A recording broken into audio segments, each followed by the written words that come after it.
নমস্কার। আজকে আর একটা এমন একটা জিনিস নিয়ে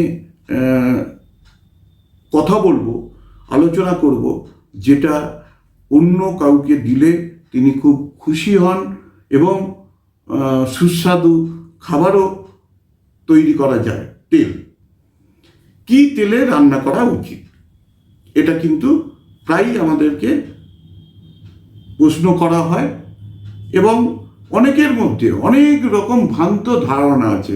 অনেকে বলে অলিভ অয়েল ভালো, অনেকে বলে সানফ্লাওয়ার অয়েল ভালো, অনেকে বলে রাইস ব্র্যান্ড অয়েল ভালো, অনেকে বলে সরষের তেল ভালো, অনেকে বলে যে রিফাইন্ড অয়েলগুলো যেগুলো পাওয়া যায় সেগুলো ভালো। আবার অনেক ক্ষেত্রে এক এক ধরনের রান্নার জন্য এক এক ধরনের তেল ব্যবহার করা হয়, কিন্তু আমাদের প্রথমে জানতে হবে কোন তেল কতটা ভালো। তারপরে আমাদের ঠিক করতে হবে যে কোন তেল রান্নায় ব্যবহার করব, তারপরে ঠিক করতে হবে কতটা ব্যবহার করব। এবং সবচেয়ে বেশি যেটা আমরা গুরুত্ব দেব, কতটা পরিমাণে তেল ব্যবহার করব। আর একবার পোড়া তেল হয়ে গেলে তার থেকে কিন্তু সাবধান হওয়া উচিত। প্রথমে চলে আসি আমরা অলিভ অয়েল নিয়ে। অলিভ অয়েল সবাই বলে ভীষণ ভালো, ভীষণ ভালো, প্রচুর উপকার। কিন্তু একটা কথা জেনে রাখা ভালো, অলিভ অয়েলে প্রচুর পরিমাণে আপনার মোনোস্যাচুরেটেড ফ্যাট থাকে, যে কারণে অলিভ অয়েলটাকে ভালো বলা হয়। কিন্তু আপনি যখন এইটা খুব কম তাপে রান্না করবেন বা স্যালাডে ব্যবহার করবেন, তাহলে অলিভ অয়েল ভালো। যদি উচ্চ তাপের অলিভ অয়েল দিয়ে আপনি রান্না করেন, সেটার কিন্তু গুণগত মান, যেটার জন্য আপনি অলিভ অয়েল ব্যবহার করছেন, সেটা কিন্তু থাকে না। দ্বিতীয় কথা, আমরা মধ্যবিত্ত মানুষ, আমাদের অলিভ অয়েল খাওয়া বা অলিভ অয়েল ব্যবহার করা এক প্রকার অসম্ভব। কারণ পকেটের সাথে যাই হারে দ্রব্যমূল্যের দাম বাড়ছে, আমাকে বেঁচে থাকতে গেলে পকেটের দিকেও মনটা রাখতে হয়। দ্বিতীয় আসি, তাহলে অলিভ অয়েল খুব ভালো যদি আপনি স্যালাডে ব্যবহার করেন, কম আঁচে রান্না করেন, তবেই। অলিভ অয়েল দিয়ে কখনো কিন্তু বেশি তাপে রান্না করতে যাবেন না, তাতে হিতে বিপরীত হবে। নারকেল তেল, এতে হাইলি স্যাচুরেটেড ফ্যাট থাকে।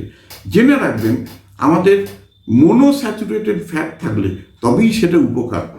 এতে নারকেল তেলে দেখবেন ঠান্ডায় জমে যায়, প্রচুর পরিমাণে হাইলি স্যাচুরেটেড ফ্যাট থাকে।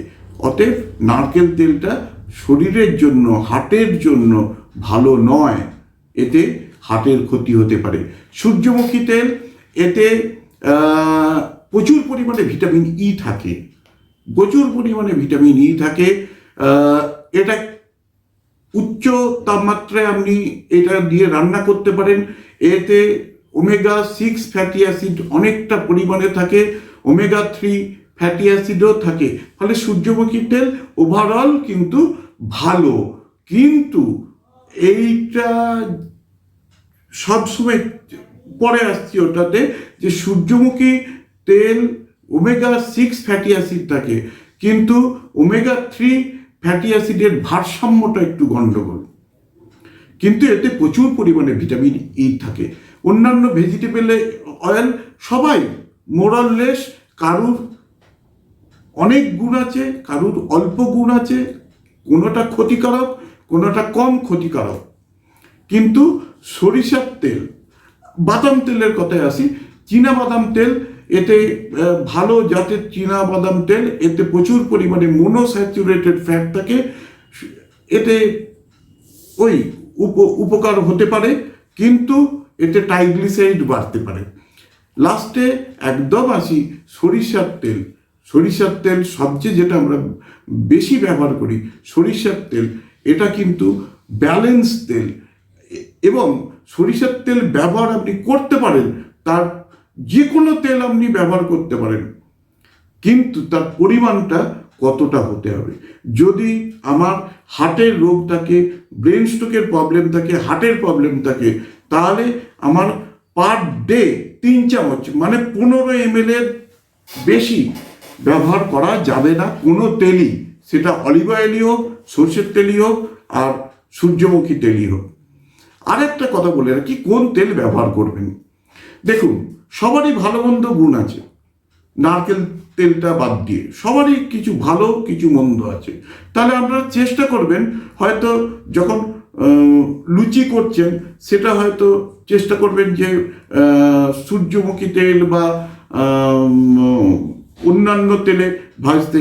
আবার অন্য সময় রান্না করার সময়, মাংস রান্না করার সময় আপনি কিন্তু সরষের তেল ব্যবহার করতে পারেন। তাহলে সব দিকটা ব্যালেন্সড হলো, mono saturated fat, omega-3 fatty acid, omega-6 fatty acid, সব নিয়ে একটা ব্যালেন্স হলো। মানে আমার কথা হচ্ছে যে এক ধরনেরই তেল আপনারা ব্যবহার করবেন না এই কারণে, কারণ এক ধরনের তেলেতে সব কিছু গুণাবলী নেই, এমন কোনো তেল নেই যাতে সবটাই তাদের ভালো দিক আছে, খারাপ দিক নেই, এরকম কোনো তেল নেই। অতএব মিলিয়ে মিশিয়ে কখনো রাইস ব্র্যান্ড অয়েল ব্যবহার করলেন, কখনো সূর্যমুখী তেল ব্যবহার করলেন, কখনো বাদাম তেল ব্যবহার করলেন, কখনো সরিষার তেল ব্যবহার করলেন। কিন্তু একটা কথা বলা উচিত, দুটো কথা আমি বলবো, যেটা হচ্ছে কখনো আপনি রান্না করা তেল মানে পোড়া তেল ব্যবহার করবেন না। দেখুন, বাড়িতে বলে না যে বাড়িতে চপ যদি ভাজা হয় সেটা ভালো, দোকানের চপ খাওয়াটা খারাপ। তার একটাই কারণ, দোকানের তেলটা হচ্ছে পোড়া তেল, একই কড়ায় প্রত্যেক দিন ওই পোড়া তেলের সাথে তেল মিশিয়ে ভাজাভুজিগুলো হয়। সেটা কিন্তু শরীরের পক্ষে মারাত্মক ক্ষতিকর, হার্টের পক্ষে মারাত্মক ক্ষতিকর। কিন্তু বাড়িতে যদি আপনি কখনো পোড়া তেল ব্যবহার না করেন, সেটা ক্ষতিকারক নয়। দ্বিতীয় কথা, সবসময় মাথায় রাখবেন, 15 ml, যদি আপনার হার্টের রোগ থাকে, ব্রেনের প্রবলেম থাকে, স্ট্রোকের প্রবলেম থাকে, ইত্যাদি প্রবলেম থাকে, ক্রনিক রোগে ভোগেন, 15 ml তেল প্রত্যেক দিন আপনি ব্যবহার করতে পারেন। ম্যাক্সিমাম নর্মাল মানুষের জন্য 40 থেকে 50 ml তেলের বেশি ব্যবহার করা উচিত নয়। কিভাবে মাপবেন আপনি কতটা তেল ব্যবহার করছেন? এটা মাপবেন, ধরুন বাড়িতে 10টা লোক আছে, 15 ml মানে হচ্ছে 150 ml, 150 ml প্রত্যেক দিন আপনি ব্যবহার করতে পারেন। অথবা 30 দিনে 15, 150 × 30 মানে আপনার দাঁড়াচ্ছে 45, মানে এক প্রকার 4.5 লিটার এক মাসে আপনি তেল ব্যবহার করতে পারেন। এইভাবে আপনাকে মাপটা নিতে হবে। ওই গুনে প্রত্যেকবার চামচে গুনে এরকম করে তো পারবেন না। অতএব কতটা তেল আপনারা কনজিউম করতে পারেন, সেটার মাপটা এইভাবে নেবেন। বাড়িতে ধরুন 10টা লোক আছে, 15 ml মানে হচ্ছে 150 ml পার ডে, আপনারা এইভাবে ব্যবহার করতে পারেন।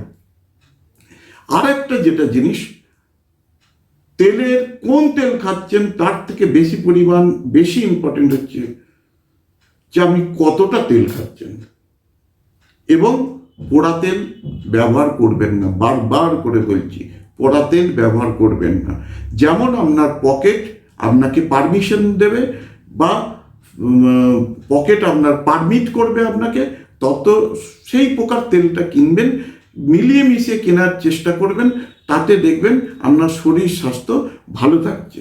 নাহলে কিন্তু পরবর্তীকালে হার্টের সমস্যা যেভাবে দিন দিন বাড়ছে, এবং কার্ডিওভাস্কুলার ডিজিজ, ডায়াবেটিস যেভাবে দিন দিন বাড়ছে, এই তেল ব্যবহারে যদি আমরা ছোট থেকে সাবধানতা না নিই, তাহলে কিন্তু আমাদের পরে খুব ভুগতে হবে। আশা করি এটা আপনাদের কাজে লাগবে। বিশেষ করে বাড়ির মায়েদের, যারা রান্না করেন, মেয়েদের একটু শোনাবেন, তারা যাতে বুঝতে পারে যে কতটা তেল ব্যবহার করা উচিত, কী জাতীয় তেল ব্যবহার করা উচিত, ইত্যাদি ইত্যাদি। তাহলে আপনারা প্রত্যেকে ভালো থাকবেন।